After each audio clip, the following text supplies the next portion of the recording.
وبرنامجكي وايها نولشو aynu kaga hadli doonayuu ahaa madax dhaamihii laga masayray ma tataadihii laga makhruuqay iyo maxas dhawrihii lama jeertay waa Cabdimaalik Sheekh Muuse Coldoon waxa uu ahaa damal harweyn oo ku yaala saxaraha nolosha kadibna gunta laga jaray kaasi oo lagaga eeran jiray lagana fuuli jiray diibka iyo bahalaha dadqaadka waa baahida iyo faqriga dhanka kale waxa laga harsan jiray milicda iyo kulaylka nolosha oo ah gaajada iyo macluusha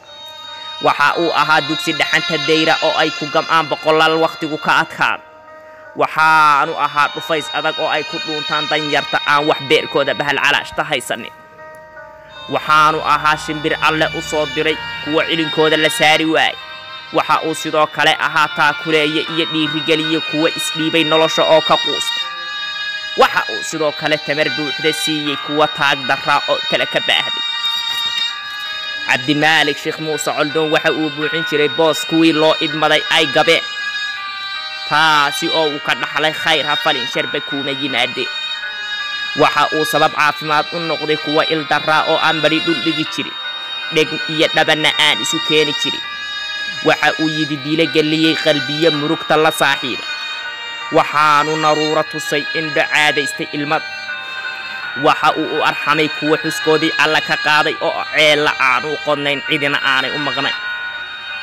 qalbiye ku talaalmay iyo kuwa dulin ku ahaa oo ku dul noolaa ayaa codsanaya sii deyntiisa madaxweyne siida waan ku barayaa siida madaxweyne wariyaha siida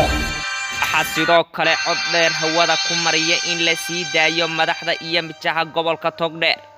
kuwaasi oo aan wali cidi dhag jalaq u siin waxa waayay ooyaya 200 qof oo waalan oo xanuunsanayay oo uu khayr uga shaqeyn jiray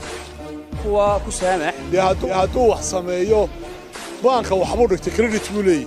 credit-kii uu lahaa in la eego marka la isu jaro ilaahay xasanaadka iyo dee sayaad qofku sameeyo wala soo eega muddo badan hadda waa xukunaa intaa hadda ilaa cafiyo oo madaxweyne waxaan ku leenahay ilaahay ha ku cafiyo cafis u fidi tiraba 4 jeer ama 5 jeer baan hadlay warbaahinta Burcaan inta jeer aan hadalay waxaanu madaxweynaha Soomaaliland ka codsanay madaxweyne ninkaas uu figaa ee samafalaha cafis u fidi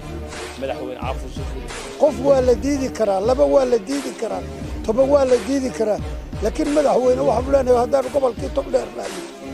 naga aqbal arrinka maanta aan ka hadlayno ninka wariyaha ee samafalka waxa naga banaanaday gaaf weyn waxa naga dhindhaaday wax badan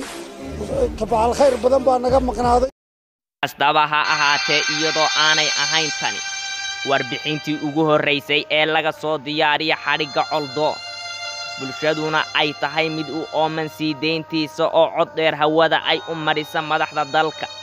ayaa haddana xukuumadda madaxweyne Muuse Biixi ay iska indhatirta taasi ayaa shaki weyn ku abuurtay bulshada Soomaaliland